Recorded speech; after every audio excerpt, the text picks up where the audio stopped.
A very good morning dear students, how are you all. कैसे हैं आप सभी। I hope you all are safe at your home. बच्चों, we were doing control and coordination in this series. We have done a last lecture was on nervous coordination. Today we will start chemical coordination in case of animals. ठीक है, last lecture में हमने nervous coordination पढ़ा था। In this lecture we will study about chemical coordination in case of animals या human beings। Human beings के case में जो कंट्रोल और कोऑर्डिनेशन हो रहा है वो किस तरह से केमिकल्स के थ्रू कैसे होता है। अब तक हम पढ़ रहे थे नर्वस सिस्टम के थ्रू, नर्व्स जो हैं वो किस तरह से क्या इफ़ेक्ट डाल रही हैं, किस तरह से जो मैसेज है वो एक पार्ट से दूसरे पार्ट में ट्रांसफ़र हो रहा है, किस तरह से स्टिमुलस जो है आपकी एंड एक्सटर्नल जो एनवायरमेंटल चेंजेस हैं किस तरह से हमारी बॉडी डिटेक्ट करती है और ब्रेन तक भेजती है और फिर ब्रेन जो है वो इफेक्टर सेल्स तक उनको ट्रांसफ़र कर रहा है। ठीक है, अब हम पढ़ेंगे केमिकल कंट्रोल एंड कोऑर्डिनेशन कि केमिकल्स का क्या रोल है। हमारी बॉडी में कुछ इस तरह के केमिकल्स रिलीज़ हो रहे हैं जो सिग्नल्स को ट्रांसफ़र करने में हेल्प कर रहे हैं। ठीक है, तो आज हम उनके बारे में पढ़ेंगे। मेनली जो सिग्नल्स जो केमिकल्स इन्वॉल्व होते हैं बच्चों, they are known as hormones. उनको हम क्या कह देते हैं, हॉर्मोन्स। ठीक है, तो आप कह सकते हैं कि आज हम एंडोक्राइनोलॉजी के बारे में पढ़ेंगे। एंडोक्राइन ग्लैंड्स वो होते हैं बच्चों जो हॉर्मोन्स को रिलीज़ करते हैं, इन केमिकल्स को रिलीज़ करते हैं। ठीक है, उनके बारे में पढ़ेंगे, एंडोक्राइन ग्लैंड्स होते क्या हैं। ठीक है, तो हार्मोन्स जो हैं केमिकल्स, वो केमिकल्स हैं जो रिलीज़ हो रहे हैं किसके थ्रू, एंडोक्राइन ग्लैंड्स के थ्रू, और जो हमारे सिग्नल को या फिर एनवायरमेंटल जो हमारी स्टिमुलस है, चेंजेस हैं, उनको एक पार्ट से बॉडी के दूसरे पार्ट में ट्रांसफ़र करने में हेल्प कर रहे हैं। ठीक है, अगर मैं इसकी टर्म की बात करूँ, जो हॉर्मोन्स टर्म दी गई थी that was given by Starling. Starling ने दी थी 1905 में। ठीक है, और हार्मोन जो है ये वर्ड जो है ये कहाँ से डिराइव हुआ है, ग्रीक से। ग्रीक वर्ड जो है, ग्रीक वर्ड होता है हार्मोइन, उससे डिराइव हुआ है। ठीक है, दिस इज वर्ड ग्रीक जो लैंग्वेज है आपकी, ग्रीक वर्ड है हार्मोइन, उससे डिराइव हुआ है हार्मोन्स। हार्मोइन का मतलब होता है टू एक्साइट, किसी भी चीज़ को स्टिमुलेट करना, एक्साइटेड करना। ठीक है, वैसे ये मिसनोमर है। मिसनोमर क्यों है, मिसनोमर का मतलब होता है बच्चों कि अगर कोई टर्म जो है अगर हम उसके मीनिंग को निकालें तो वो मीनिंग उसको सूट नहीं करता। ठीक है, तो मैं कह रही हूँ हार्मोइन का मतलब है एक्साइट, लेकिन ये जो केमिकल मैसेंजर्स हैं ये सिर्फ एक्साइट नहीं करते किसी रिएक्शन को, ये उसको रोकते भी हैं, इनहिबिट भी करते हैं किसी पर्टिकुलर केमिकल रिएक्शन को। ठीक है, इसलिए हम कह नहीं सकते कि भाई हार्मोइन का मतलब सिर्फ क्या होता है, एक्साइट करना, क्योंकि इसके कुछ इनहिबिटरी इफेक्ट्स भी हैं, ये कुछ रिएक्शंस को इनहिबिट भी करती है। ठीक है, तो हॉर्मोन्स की अगर मैं बात करूँ ये क्या है, दीज आर केमिकल मैसेंजर्स। ऐसे केमिकल हैं जो मैसेंजर की तरह काम कर रहे हैं। मैसेंजर क्यों काम कर रहे हैं, क्योंकि किसी भी सिग्नल को, किसी भी स्टिमुलस को एक जगह से दूसरी जगह ट्रांसफ़र कर रहे हैं इन्फॉर्मेशन की फॉर्म में। ठीक है, तो हम कह सकते हैं these hormones are chemical messengers या इंफॉर्मेशन मॉलिक्यूल्स हैं जो किसके थ्रू प्रोड्यूस होते हैं, ग्लैंड्स के थ्रू। ऐसे ग्लैंड्स के थ्रू जो डक्टलेस है। डक्टलेस अभी हम पढ़ेंगे, डक्टलेस क्या होता है, डक्टेड ग्लैंड्स क्या होता है, अभी आगे पढ़ेंगे हम। ठीक है, ऐसे ग्लैंड्स के थ्रू प्रोड्यूस हो रहे हैं जो क्या करते हैं, सर्कुलेटरी सिस्टम जो हमारा ब्लड है उसके थ्रू पूरी बॉडी में क्या कर रहे हैं, उसको ट्रांसफ़र कर रहे हैं, किसको, मैसेज को। ठीक है, तो जो सबसे पहला हार्मोन जो डिस्कवर किया गया था बच्चों दैट वाज सिक्रेटिन। ठीक है, अगर मैं हार्मोन की बात करूँ भाई, हार्मोन्स में जो सबसे पहला हार्मोन्स था वो कौन सा था, हमारा सिक्रेटिन, जिसके बारे में पता लगाया गया था। और किसने बताया था, बेलिस एंड स्टार्लिंग ने।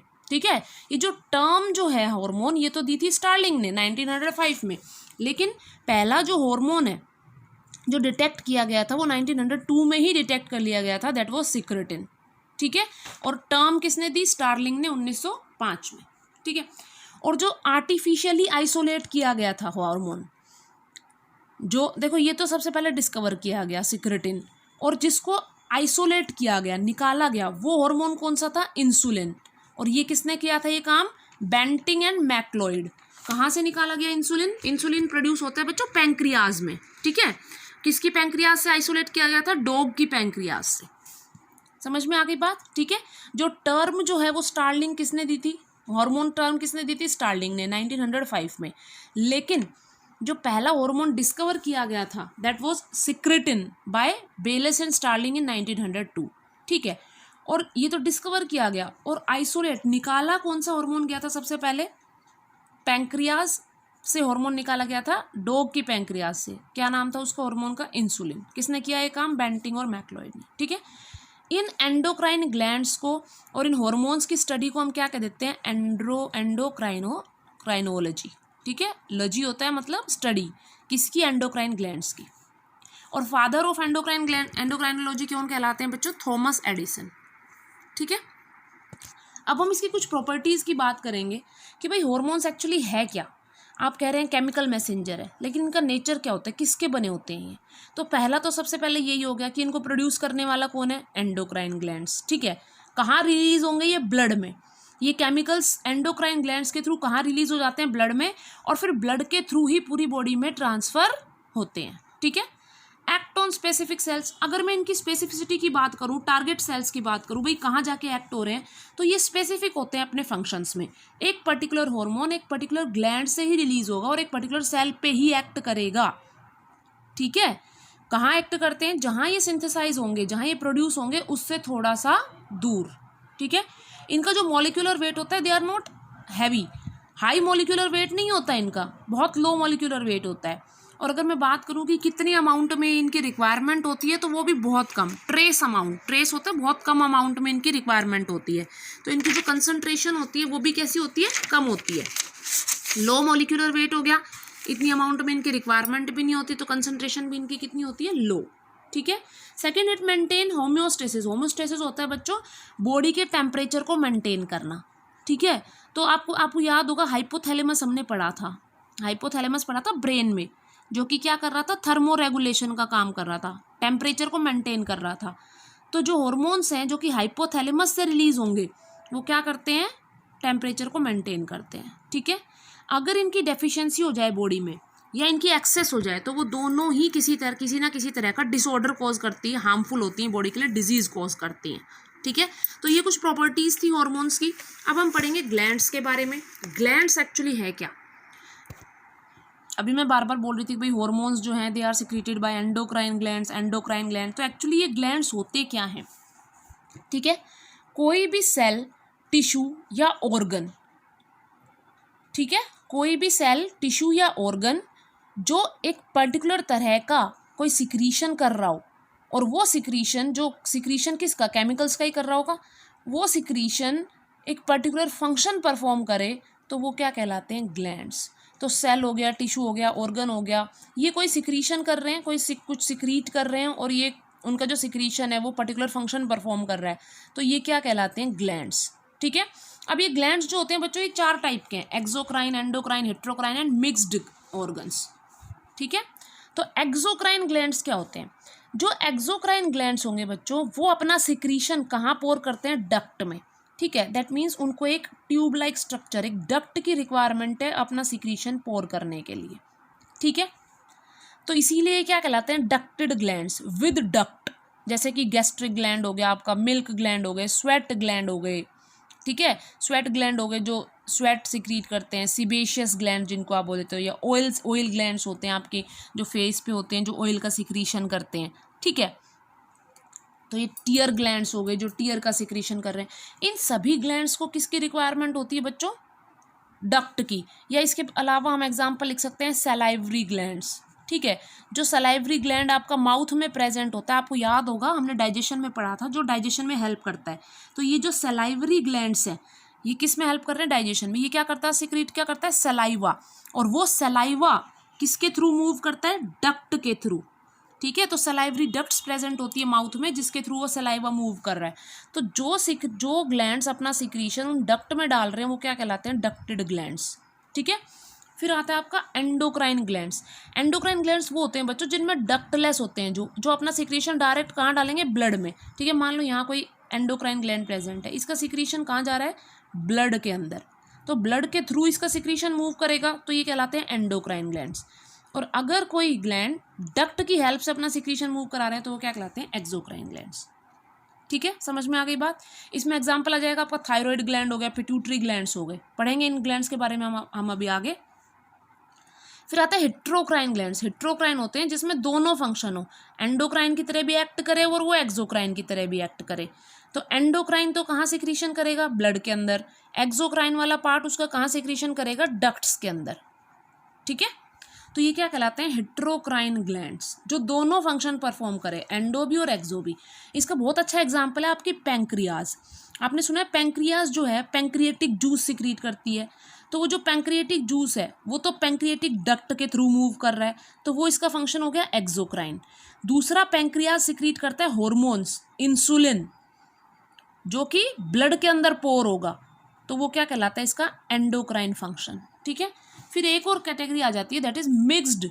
मिक्स्ड होते हैं ऑर्गन्स, ऐसे ऑर्गन जो कुछ मेटाबॉलिक फंक्शन भी परफॉर्म करे, सिक्रीशन तो कर ही रहे हैं, उसके साथ साथ इनका कुछ मेटाबॉलिक इंपॉर्टेंस भी है, क्योंकि जो टेस्टिस और ओवरी है, देखिए वो हार्मोन तो सिक्रीट कर रहा है, ये टेस्टोस्टेरोन, अभी हम आगे पढ़ेंगे, हार्मोन सिक्रीट करता है टेस्टोस्टेरोन। इसके साथ साथ इट ऑल्सो प्रोड्यूस गैमीट। ठीक है, मेल गैमीट भी प्रोड्यूस करता है ये स्पर्म। तो इसके दो फंक्शन हो गए। ठीक है, हॉर्मोन्स भी सिक्रीट कर रहा है और ये मेटाबॉलिक फंक्शन भी हो गया, फिजियोलॉजिकल फंक्शन भी हो गया इसका। ठीक है, ये क्या करता है, सिक्रीट करता है मेल गैमीट को। तो ये किस में आ जाएंगे, मिक्स्ड ऑर्गन्स में। ठीक है, मेनली हम यहाँ पढ़ेंगे हॉर्मोन्स के बारे में। तो हार्मोन कौन सिक्रीट कर रहा है, एंडोक्राइन ग्लैंड्स। तो मेन हमारा यहाँ जो रहेगा वो किस पे फोकस रहेगा, endocrinology, that means endocrine glands के बारे में हम पढ़ेंगे। ठीक है, एंडोक्राइन सिस्टम क्या होता है, अभी मैंने बताया कि वो सिस्टम जो किस ग्लैंड से मिलके बनेगा, डक्टलेस ग्लैंड से मिलके बन रहा है। इनका सिक्रीशन कहाँ हो रहा है, सर्कुलेटरी सिस्टम में, और इसी सर्कुलेटरी सिस्टम के थ्रू, ब्लड के थ्रू वो डिफरेंट बॉडी पार्ट्स में जाएंगे और अपने डिफरेंट फंक्शंस परफॉर्म करते हैं, जैसे कि बॉडी की ग्रोथ होना, सेल्स का डिफरेंशिएट होना, ठीक है, मेटाबॉलिक एक्टिविटीज़ होना, जितनी भी हमारी बॉडी में केमिकल रिएक्शंस हो रही हैं वो सारी एक्टिविटीज़ होना, तो ये सब परफॉर्म कर रहा है कौन, एंडोक्राइन सिस्टम। ठीक है, इसको हम हार्मोनल सिस्टम भी कहते हैं। देखिए, जो एंडोक्राइन ग्लैंड्स जो सिक्रीशन सिक्रीट करेंगे वो कहलाएगा हमारा हॉर्मोन्स। सिर्फ एंडोक्राइन ग्लैंड के सिक्रीशन को ही हम हॉर्मोन्स बोल रहे हैं, आप याद रखिएगा। ठीक है, तो ये मैंने स्ट्रक्चर बनाया हुआ है। अगर हम पूरे बॉडी स्ट्रक्चर की बात करें तो जो मेनली आपके ग्लैंड्स हैं वो कौन कौन से हैं, देखिए पहला आता है hypothalamus. Hypothalamus is known as the, इसको हम क्या कह देते हैं बच्चों, हाइपोथैलेमस को हम कहते हैं सुप्रीम कमांडर। ठीक है, हाइपोथैलेमस को हम कह देते हैं सुप्रीम कमांडर, कहलाता है हाइपोथैलेमस। यही सारी बॉडी को सिग्नल भेजेगा। ठीक है, अब ये कहाँ प्रेजेंट है, हमारे ब्रेन में। ठीक है, इसके साथ साथ पीनियल ग्लैंड भी प्रेजेंट है, पिट्यूटरी ग्लैंड भी प्रेजेंट है। कहाँ प्रेजेंट है, ये ब्रेन में। इनकी लोकेशन की बात कर रही हूँ मैं, जस्ट अबाउट। फिर हमारे थोरेक्स रीजन में दो तरह के ग्लैंड होते हैं, thyroid gland and parathyroid gland.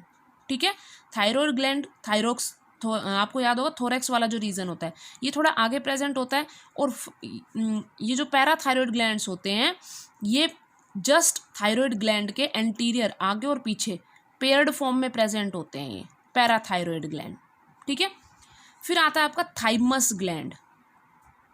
ठीक है, जस्ट इन योर चेस्ट वाले रीजन में प्रेजेंट होता है, मेमोरी ग्लैंड्स के बीच में जो प्रेजेंट होता है वो थाइमस ग्लैंड है। ठीक है, उसके बाद हम बात करते हैं पैंक्रियाज की। डाइजेस्टिव सिस्टम में हमने पैंक्रियाज पढ़ा था, तो ये पैंक्रियाज ग्लैंड की तरह भी काम करता है, हॉर्मोन्स भी सिक्रीट करेगा। और फिर ये हमारे दिख रहे हैं pair of bean shaped structure आपको दिखाई दे रहा है, दैट इज किडनी। किडनी से जस्ट ऊपर। ठीक है, देखो मैंने आपको बताया था रीनल वर्ड जो होता है वो किडनी के लिए यूज़ करते हैं हम। ठीक है, एड मतलब एडिशन टू रीनल, रीनल के जस्ट ऐड होता हुआ जो ग्लैंड्स प्रेजेंट है, पेयर ऑफ ग्लैंड, दो ग्लैंड प्रेजेंट है यहाँ पे हमें दिख रहे हैं, तो ये क्या कहलाते हैं, एड्रीनल ग्लैंड्स। ठीक है, और फिर लास्ट में हमारा क्या आ जाता है, एब्डोमन वाले रीजन में, एब्डोमन से जस्ट नीचे, that is ovaries. In case of female pair of ovaries are present, in case of male pair of testis are present. ठीक है, तो ये हमारे ग्लैंड्स की लोकेशन हो गई। अब एक एक करके इन ग्लैंड्स के बारे में हम पढ़ेंगे। तो सबसे पहला जो है आपका supreme commander, that is hypothalamus. ठीक है, देखिए बच्चों, ये हाइपोथैलेमस सारे सिग्नल भेजता है पिट्यूटरी ग्लैंड को। ये खुद सब ग्लैंड्स के कॉन्टैक्ट में नहीं है, ये सिग्नल भेजेगा किसको, पिट्यूटरी ग्लैंड को, और फिर ये पिट्यूटरी ग्लैंड सभी वेरियस ग्लैंड्स को सिग्नल भेजेगा, क्योंकि पिट्यूटरी ग्लैंड ही सभी ग्लैंड्स के कांटेक्ट में होता है। हाइपोथैलेमस को जो भी एक्टिविटी करानी है वो सब किसको बोल रहा है, ये पिट्यूटरी ग्लैंड को। सपोज कीजिए आपके स्कूल के हायरार्की सिस्टम की हम बात करते हैं। स्कूल में हायरार्की सिस्टम है कि भाई सबसे ऊपर क्या है, चेयरपर्सन मैम है। चेयरपर्सन मैम को अगर कोई सिग्नल भेजना है तो वो डायरेक्ट टीचर से कांटेक्ट नहीं कर रही, वो किनको बोल देती है, प्रिंसिपल सर को। अगर कोई इन्फॉर्मेशन ट्रांसफ़र करनी है तो वो किसको बोल देती है, प्रिंसिपल सर को। अब प्रिंसिपल सर ही क्या कर रहे हैं, सभी टीचर्स को कोऑर्डिनेट कर रहे हैं। समझ में आ रही है बात, ठीक है। तो ये क्या है, हाइपोथैलेमस सुप्रीम कमांडर कहलाता है। पिट्यूटरी ग्लैंड जो है आपका वो कहलाता है मास्टर ग्लैंड, ठीक है। तो ये मास्टर ग्लैंड सभी ग्लैंड्स के कांटेक्ट में होता है, और हाइपोथैलेमस जो कमांड आ रही है वो कहाँ से आ रही है, हमारे सुप्रीम कमांडर से, दैट इज हाइपोथैलेमस, ठीक है। अब हाइपोथैलेमस के जो हॉर्मोन्स हैं उनके बारे में पढ़ लेते हैं। हाइपोथैलेमस एक्चुअली होता कहाँ पर है, floor of diencephalon. Diencephalon is a part of forebrain. Forebrain का पार्ट है आपका हाइपोथैलेमस। हाइपोथैलेमस जो हमने ब्रेन के पार्ट पढ़े थे, fore brain, mid brain, hind brain. Fore brain में जो डायनसेफेलोन पार्ट है, डायनसेफेलोन के फ्लोर पे प्रेजेंट होता है हाइपोथैलेमस, ठीक है। ऑल्दो इट इज स्मॉल, वैसे तो हाइपोथैलेमस क्या होता है, बहुत स्मॉल होता है, लेकिन यही सारे फंक्शंस को कंट्रोल कर रहा है बॉडी के, ठीक है। अगर मैं इसके वेट की बात करूं तो आप इसका वेट लगा लीजिए, पूरे जो ब्रेन का वेट है उसका 0.3%, इतना छोटा सा रीजन होता है, ठीक है। इसके थ्रू जो हॉर्मोन्स रिलीज हो रहे हैं उनको हम कहते हैं न्यूरो हॉर्मोन्स, ठीक है। इसके थ्रू जो हॉर्मोन्स रिलीज होंगे वो क्या कहलाते हैं, न्यूरो हॉर्मोन्स, क्योंकि इसके अंदर क्या है, न्यूरॉन्स प्रेजेंट है। वही न्यूरॉन क्या करती है, सिक्रीट करती है इन हॉर्मोन्स को। नर्व सेल जो हैं वो सिक्रीट कर रहे हैं, इसलिए हम इनको न्यूरो हॉर्मोन्स कहते हैं, ठीक है। और ये कहाँ ट्रांसफर होंगे, पिट्यूटरी ग्लैंड पे, और पिट्यूटरी ग्लैंड फिर क्या करेगी, उस किसी भी एक्टिविटी को कंट्रोल करती है। तो दो तरह के हॉर्मोन्स रिलीज होते हैं, किससे, हाइपोथैलेमस से। First is releasing hormone, another is inhibitory hormone. एक रिलीजिंग हार्मोन है और एक इनहिबिटरी हार्मोन है। रिलीजिंग का मतलब जो रिलीज करे, जो स्टिमुलेट करे किसी एक्टिविटी को। इनहिबिटरी होता है जो इनहिबिट करे, जो रोक रहा है, ठीक है। रिलीजिंग हार्मोन में क्या क्या जाते हैं आपके, thyroid stimulating hormone, adrenocorticotrophic hormone, follicular stimulating hormone, prolactin, growth hormone, ये सारे क्या हैं, सोमैटोट्रोफिन हार्मोन, ये सारे हमारे क्या हैं बच्चों, रिलीजिंग हार्मोन है। ये स्टिमुलेट कर रहे हैं एक्टिविटीज़ को। और वहीं ऐसे हार्मोन भी रिलीज हो रहे हैं जो किसी एक्टिविटी को इनहिबिट करते हैं, रोकते हैं। तो थायराइड स्टिमुलेटिंग हार्मोन भी है और थायराइड इनहिबिटरी हार्मोन भी है, ठीक है। एड्रिनोकोर्टिकोट्रोफिक हार्मोन, रिलीजिंग हार्मोन हम आगे पढ़ेंगे। जो एड्रिनल ग्लैंड के हार्मोन है उनको कंट्रोल करता है ये थायराइड ग्लैंड के हार्मोन को कंट्रोल करता है। ये प्रोलैक्टिन जो है मेमोरी ग्लैंड्स जो है हमारे, ठीक है, मेमोरी ग्लैंड जो ब्रेस्ट वाला रीजन होता है, जो मिल्क प्रोड्यूस ग्लैंड्स होते हैं, ठीक है, उनको कंट्रोल कर रहा है ये। ग्रोथ हार्मोन क्या करते हैं, बॉडी की ग्रोथ में हेल्प करेंगे। This growth hormone is also known as somatostatin, याद रखेंगे आप, ग्रोथ हार्मोन का दूसरा नाम है सोमैटोस्टेटिन, ठीक है। और melanocyte stimulating hormone, melanocyte actually क्या करते हैं, जो हमारी बॉडी का मेलानिन पिगमेंट है, ठीक है, जो हमारी बॉडी के पिगमेंटेशन के लिए रिस्पॉन्सिबल है, मेलानिन। और हमारी अभी आगे पढ़ेंगे हम स्लीप वेक साइकिल, किस टाइम सोना है किस टाइम जागना है, वो सारी कंट्रोल करता है MSH/RH, ठीक है। फिर वैसोप्रेसिन और ऑक्सीटोसिन, ये दो हार्मोन जो है बच्चों, ये प्रोड्यूस तो होते हैं कहाँ पे, हाइपोथैलेमस में, लेकिन इनको रिलीज कौन कर रहा है, सिक्रीट कौन करता है, पिट्यूटरी। आगे देखेंगे हम ये सारे के सारे हार्मोन पिट्यूटरी पर एक्ट करेंगे, और पिट्यूटरी फिर क्या करेगी, उन डिफरेंट ग्लैंड्स में इन हार्मोन्स को भेज देती है डिफरेंट फंक्शंस के लिए, ठीक है। समझ में आ गई बात। तो यहाँ तक हाइपोथैलेमस कंप्लीट हो जाता है आपका। नेक्स्ट लेक्चर में हम स्टार्ट करेंगे पिट्यूटरी ग्लैंड। आई होप आपको क्लियर हुआ होगा, थोरोली पढ़िए। अभी मैं इसके PDF भेज दूंगी, आपको नोट्स भेज दूंगी, अपने नोट्स कंप्लीट कीजिए और लाइन टू लाइन स्टडी कीजिए।